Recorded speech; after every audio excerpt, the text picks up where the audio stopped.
G'day humans, Chris Stead from Finder here. I'm on the road and today I'm at the Discovery Park in Hervey Bay.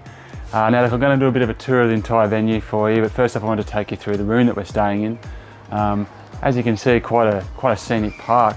So we stayed in the 2-bedroom, it's called the Deluxe Cabin on the sign, 804 if you need to know the number of this cabin. But I've also seen it listed online as a Superior Cabin. So I'm not sure which one I've come across when you're doing your search, but it's the 2-bedroom cabin on the lagoon here. Now I've plugged a couple of dates in, checked it out at different times of the year. This roughly goes, if you're a Good Day Parks member, which you should be if you're travelling on the road, this goes for about 200 or slightly under per night, even over the weekends, so that's not too bad. You've got powered and unpowered sites through here as well.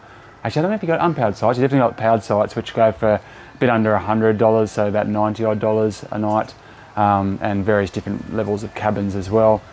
So a few accommodation options. So let's have a look at the cabin.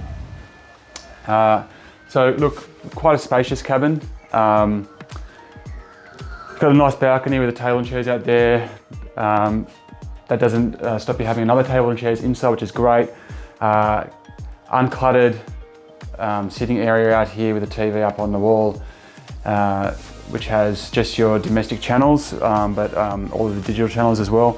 So that's this is pretty good. Sometimes with these cabins, often the sitting area is with the walkways between the TV and the sitting area, which is quite frustrating a lot of times. Quite a nice sized kitchenette, not overly elaborate, what you'd expect from a cabin. Stovetop, which was great, no oven, but a microwave. Fridge, plenty of space, coffee, sugar, salts, all those kind of basic necessities are here, urns, toasters, that types of things, but just the bare essentials. Now it's 2 rooms. The bunk room in here, which has the 3 beds in it, which is good for a family of 5 like us. Quite a small compact room, so it can, I would expect to get quite hot, but there is a fan up in the corner, so that's good. And you've also got air conditioning here as well, which I'll talk a bit more in a sec. The main bedroom, again, ample size, not a particularly firm bed. So if you're into your really quite firm beds, you might find it a bit too soft and squishy. I don't mind it, it was fine for me. All good here, and there's another TV in this room as well, which is a nice touch, plus a wardrobe. Now I will say, my only really negative about this place is the way they've placed the air conditioning unit. So it's literally right here on the other side of the glass. Now maybe we just got a bit of a dud there with the air conditioning unit, but it rattled and rolled so much that it felt like a bit of a choice between aircon or sleeping. So it's really unfortunate that the air conditioning unit has been placed directly below the parents' window. If it was just on the bathroom side, maybe it would have been a hell of a lot better sleep. Quick look at the bathroom. You know, not bad size actually for a cabin, and an excellent shower. Really, really good shower. Like I usually can't even fit in these showers, but you got the full rainmaker up there, so really happy with that.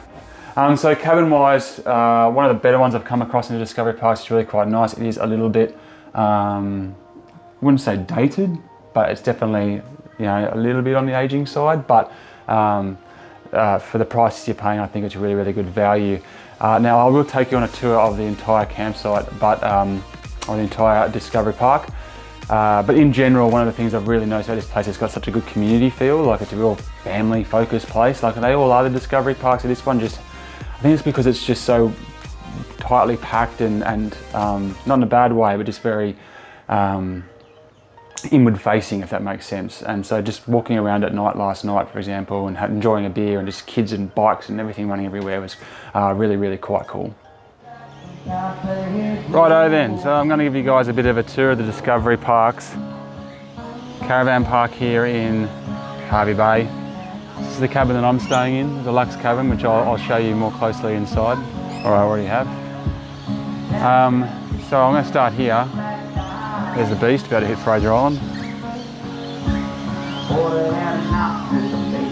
So splitting the Caravan Park in 2 basically is this lagoon, which is filled with carp and turtles, even eels that you can go and feed with the kids. I'll show you a bit of that as I walk around.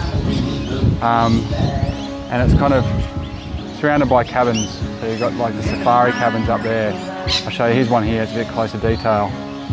Which I haven't seen inside, but they look pretty kitted out. Actually, why not? I'm just going to walk up there now and show you. But these all come with barbecues, which is pretty neat. Let's see if we can have a sneaky peek in there. The beds and bunks. So everything here, music, is because we've got these events on every single day. There's a guy over there playing some music, some live music, people sitting around watching it. Now that's part of, I suspect it's specific to the holidays, we're in the Easter holidays right now. But they've had kids activities on every single day, like in the morning and the afternoon, and also movies on every single night next to the games room. So, you know, like they do pretty well with the Discovery Parks, really good for kids. All right, so you've got a whole bunch of flex cabins here. Look, note the parking. If you're not a confident driver, you might have some challenges with the parking, especially if you've got a trailer or anything like that. So you might just want to hand push that down there. So everything, the takeaway from this place that I've had is that they've got a really kind of tight space they've used to the maximum. So it's jammed in, I guess, over the course of a block between all these private houses. And they've just maximised every centimetre of it, which I think is actually really good. So this is one of two pools. The more popular of the two is the heated pool. 1.7 metres deep, I think, at the deepest spot. So definitely kid friendly, a couple of little spa-y areas. Not that I've seen the jets going. And you can see the seating around there. So this has been pretty busy. Obviously it's a lot of kids about during the school holidays. Nice big full-size tennis court, which you can get some gear for that from the office. You can see the buggies as well, like you see at a lot of Discovery Parks and lots of caravan parks. Lots of different size bikes you can hire and ride around in. Really solid camp kitchen.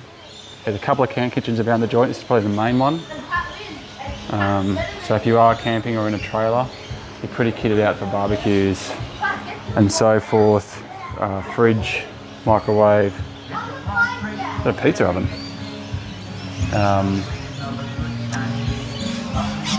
I'm not going to walk into the toilets, but plenty of showers, plenty of toilets. There's laundry as well. I'll take you into the laundry. I will say that the dryer ate our money without doing any drying.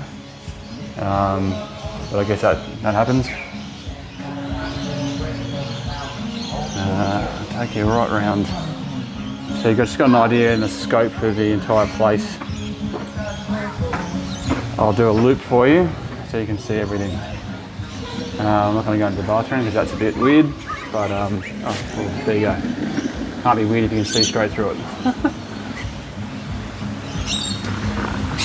Now it's definitely caravan focused. There are tent spots which don't have a concrete slab sitting in the middle of the lot.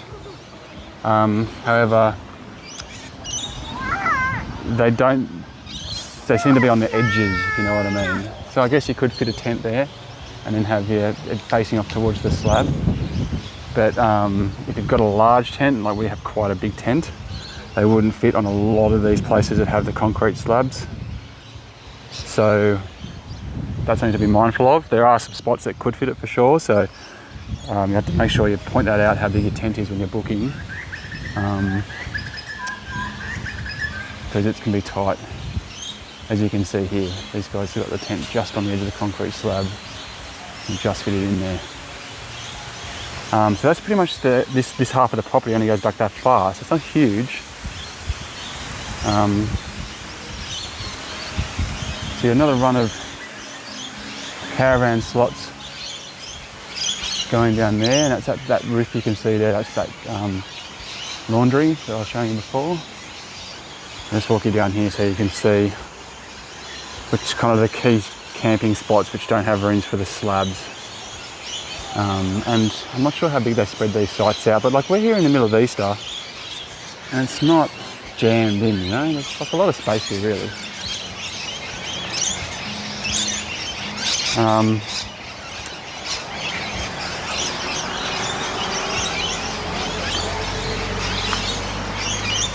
So definitely a healthy mix of cabins and caravan sites. I'd say it's probably about 60% caravan sites, 30% cabins, and 10% camping at the moment. Now, you might notice all the campsites over here, they're all kind of just for caravans and tents. On the other side, just predominantly you've got Ensuites. You can opt for, should you please.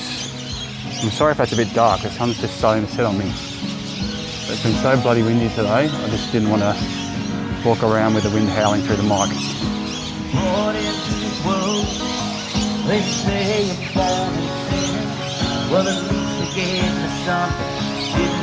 So pretty cool having all these events on for the kids and for the people.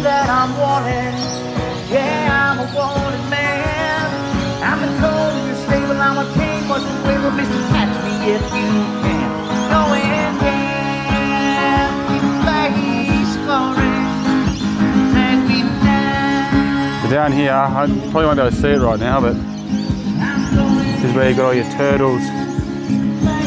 So usually when I've come here, there's usually a bunch of kids standing here feeding them. There's another camp kitchen over there, some barbecues.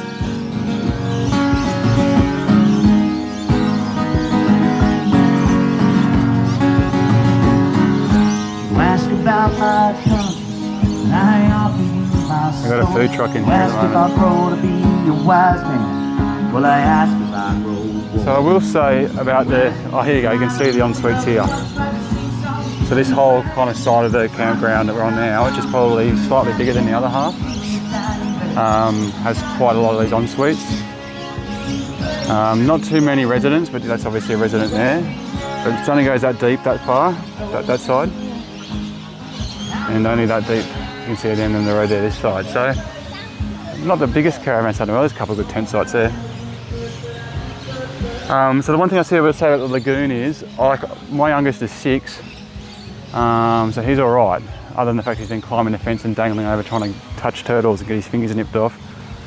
But if he falls in, he's not going to die. If I still had if I was still 2, 3, the lagoon might freak me out a bit. Might be a little bit on edge. So that's something to consider.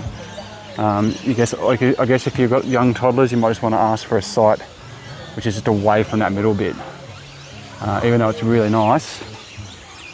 Okay, I'm just going to walk around here and just show you this side of the caravan park, where you'll find a playground, jumping pillow, the games room and so forth.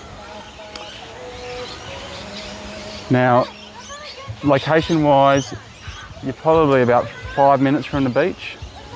Beautiful part of the beach, right in the middle in Torquay, the suburb of Torquay, which is kind of pretty much the middle of the bay. Nice big pier, you can go fishing off. Tide wasn't high enough for me to jump off it, and I was really keen, but hasn't played ball so far. Plenty to eat. Really awesome ice cream place. Massages, the whole works. So that's only 5 minutes down the road. There's a back door, a back gate that you can go through to get down there nice and quick and easy as well, which is good. So all over here you've got cabins. I think these are the spa cabins. So you've got that river that runs. I'll show you. It comes down from the lagoon and runs right through here. Now, anyone who's been anywhere near Sydney or Queensland in through the start of 2022 will know that water has not been an issue. So I'm guessing that was probably empty during the drought. Oh yeah, when you add like But at the moment, no worries at all. So over in that hut over there, you've got a games room, ping pong table, a couple of lolly machines, a few places for the kids to waste some money. And you've got a theatre, and you've got a playground as well, which is nice without being amazing, but there's heaps of awesome playgrounds down on the beach anyway. There's not really, it's in the centre of town, but it's not loud, so you don't have to worry about that. You don't hear, I know you just probably heard a car go past then, but it's a rare sound. You notice it because of its rarity. It's not like you're going to be hearing traffic all night. There's a jumping castle here. They're definitely more tent friendly on this side.